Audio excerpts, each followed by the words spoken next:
Ah, people, it's me, and I'm back cooking again. Please watch Kay's Cooking. It's the worst channel on YouTube, and you should watch it. Let's talk about patch notes from 2004. I guess for some reason, for cent signs, I don't know. So, no, nothing interesting. Oh, here's the first screenshot contest winner announcement on January 30th, 2004. The winner was one Sanzoku O from Japan. Of course, big surprise, a Japanese person won. The devs of 11 weren't racist back then. What are you talking about? Yeah, that happened. No one's surprised. February 26th. Big deal here, actually. Substantial deal here. The first editions of Dynamis were officially added for the 4 zones of Sandoria, Bastok, Windurst, and Juno. And for the first time, Relic Armor implemented for all current jobs. When they were initially putting out like Artifact Armor, for example, they did it in chunks instead of like all at once for some reason. I don't know. I didn't make this game. NPC escort quests were added, and I actually used to enjoy doing those with some homies. We usually did Crawler's Nest. You got an EXP scroll. There was a reward for it. It was, one of the few places you could get that back then. So that was cool. Mog enhancement effects were added to furnishings. Before this, they were just storage and had no elemental properties or anything like that. And the Goblin Footprint was added across Vana'diel so you could rewatch cutscenes in a zone. This is also the first time the Opaline dress became available to players, and people camped Habitrot and spammed cabbages on that point like you wouldn't believe. Because why wouldn't this fat neckbeard virgin idiot playing a Mithra want to dress up his Barbie doll in a wedding dress so that he can pretend that he'll actually get married at some point in his life? I'm not bitter. I don't know what you're talking about. Fenrir was also added in this update. Big stuff happening here, man. We got freaking Dynamis going on here. Rune weapons were added to strange apparati. Fenrir, man, pretty tight. Other reward items added to avatar quests, like I think before this you could only choose the avatar or the 10,000 gil. None of the other items were there, so people be fighting avatars like crazy in this update. Why wouldn't you? Repeated use of gravity on notorious monsters will now result in the monster building up a resistance. The resistance will wear off over time, however. Monsters with full resistance to bind could be bound by certain abilities or additional effects of equipment. This was fixed in that update. I think you mean nerfed. Ranger's Shadowbind was no longer an oh crap emergency button when that Seiryu couldn't be bound anymore. We didn't know how to fight it back then. The air quality is 120. That's bad. But it comes with your choice of topping. That's good. The topping contains potassium benzoate. That's bad. Shattering Stars was eased for Red Mage fighting Matt. He no longer used Fire 3 and his attack delay was marginally increased. Red Mage Matt used to be harder than he is right now. Think about that. The TP bonus of True Strike was changed to an accuracy bonus. I need to eat. My hand is shaking, but that's okay. The spell Re-Raise, the item Re-Raiser, and an instant Re-Raise scroll now offer differed in strength than that of the song Goddess's Hymness. Mithra's sit pose was changed into what it is today because it was what it was. You should look it up. The nobles and aristocrats tunic now actually told you the percentile of potency that they increase cure spells by. Previously, it just said enhances cure potency with no actual information because this is Final Fantasy XI. It doesn't tell you anything. And we have a quote here from Yoji Fujito, the director. He says, regarding this time, this was the first large-scale endgame content, and we were focused on replayability. The content was particularly important for creating relic weapons, so we conducted numerous tests for ancient currency drop rates and carefully calculated the minimum time required to complete a relic weapon so that it would require more time than the minimum play time that we determined. Yeah, 2 years is definitely fair to get a single weapon in a MMORPG. You monster. Screw you, Yoji Fujito. You suck. Dick. Why would you add content to a game and let players enjoy it? March 23rd. The PlayStation 2 version of Final Fantasy XI was released in North America. This required the network adapter purchased separately for $39.99 USD money dollars. There's a fun note here is that the PlayStation 2 version was very popular with not only Japan's youth but North America's youth. After the release of the PS2 version in North America, the game was flooded with adolescents. Veteran Japanese players had a nickname for these wannabe kids, Gaijin, with a different word, not listed because it's incredibly offensive, but it means plague people, not just ignorant Amilika. Yeah, that was racist. I don't care. Come on, later. Don't fight. Don't F with me. I'm not in the mood right now. April 16th. 500,000 Final Fantasy XI member accounts. April 22nd, Ballista was introduced. I actually like Ballista. I think Ballista is really fun. I think that they should have added ladder bonuses and some cool cosmetic gear, but they never really did. Dynamis was expanded to include Glacier and Zarkabard. Eco Warrior quests were added in this update, although their difficulty was extremely high and designed for an alliance of 18 players, not 2 summoners. So, here in a couple months, we got NPC escorts and we got Eco Warrior. This was the beginning of EXP scrolls this year. That's pretty cool. Sorry, I had to puke my guts out. I'm okay. Guild point system was introduced. Garrison battles were introduced. Strange apparati were now functional. And they added the recast command, which is very useful when you're on PS2, you don't have the Lua Ashita cast or anything like that. Macros are how you did everything, so recast was really useful. Dragoon got Spirit Link. That's pretty cool. This is also the update where they nerfed the TP accumulation with weapon skills such as combo and pentathrust. There's a little note here I'm going to read for you.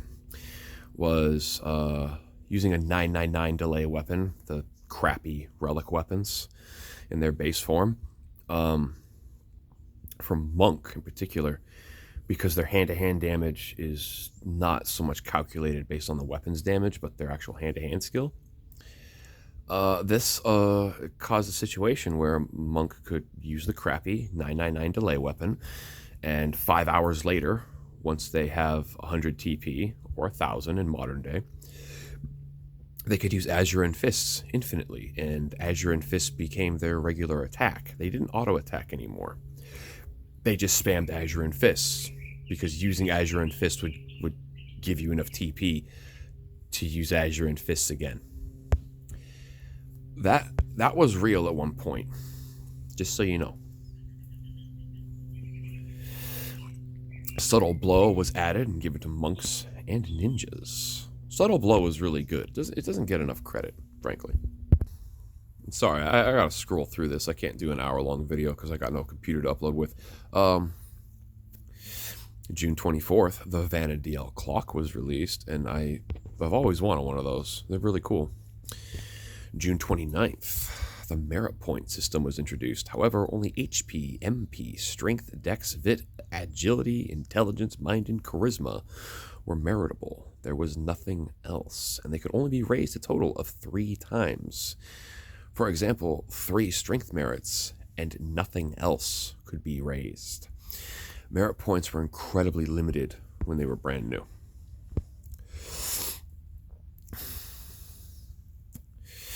A cutscene was added to Dynamis Zarkabard that played after the defeat of the Dynamis Lord.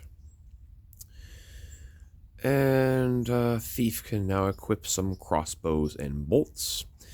Sneak attack can now be used in any direction when combined with hide. Yes, Thief didn't have marksmanship access with crossbows until this update. I believe they could use guns, but they couldn't use crossbows for some reason. I mean, that's kind of a bread and butter aspect of Thief, don't you think? I mean, I think it is. Crazy to think there was a time where they literally had no crossbows. September 14th, Chains of Promathia menu was added under missions, and upon the release of the expansion, all missions up through More Questions Than Answers 6.3 were implemented. Players were theoretically able to progress this far upon the release of the expansion pack in the next 2 days. The Tavnazian Archipelago and Movalpolis regions were added. This was also the update that introduced the first enchantment and dispense armors and weapons. Clamming was introduced, if you care about that. I don't, but that's okay. Black Mage was given Scythe skill for the first time. It's not something that's used very often, but I always get a kick out of seeing a Black Mage in Qufim Island with a scythe. I think it looks cool. It's a nice vibe for the job, you know?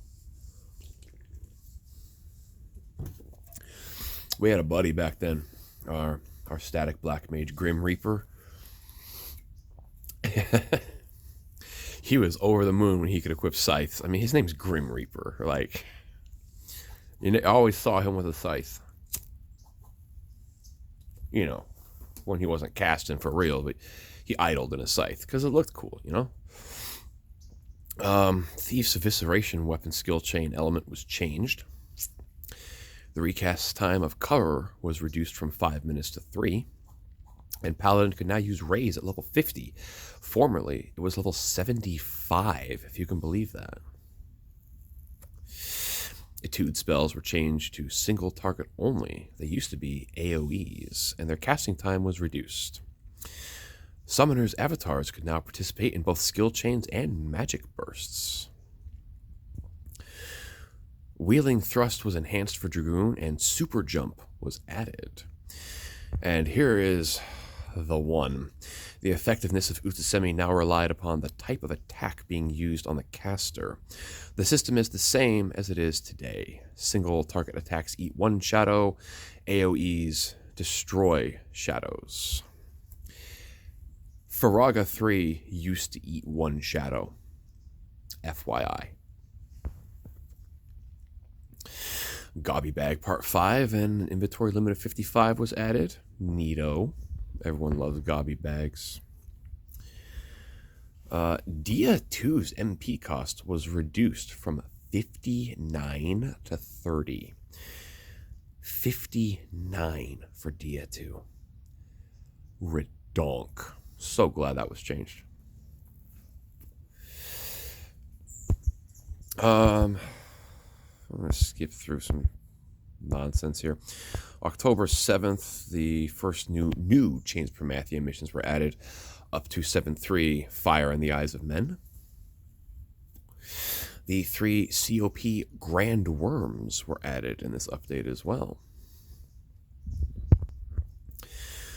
December 9th, the Assassin job trait was added for Thief. And it was finally Thief's time in the damn sunlight. High-level etudes now increased attributes further than before, but gradually decayed over time. Spirit Link now removes detrimental effects, such as poison. And the Wyvern's Magic Breath is now able to Magic Burst, although it only receives an accuracy bonus, not a potency bonus. Oh, goody. Here we go. Chains of Promathia missions had a difficulty ease in the following ways. All Promethean zones had their monster placements changed, their movement patterns were changed, their levels were adjusted, their item drop rates were adjusted, memory stream appearance rates were also increased. You think it's bad now? You don't even want to know.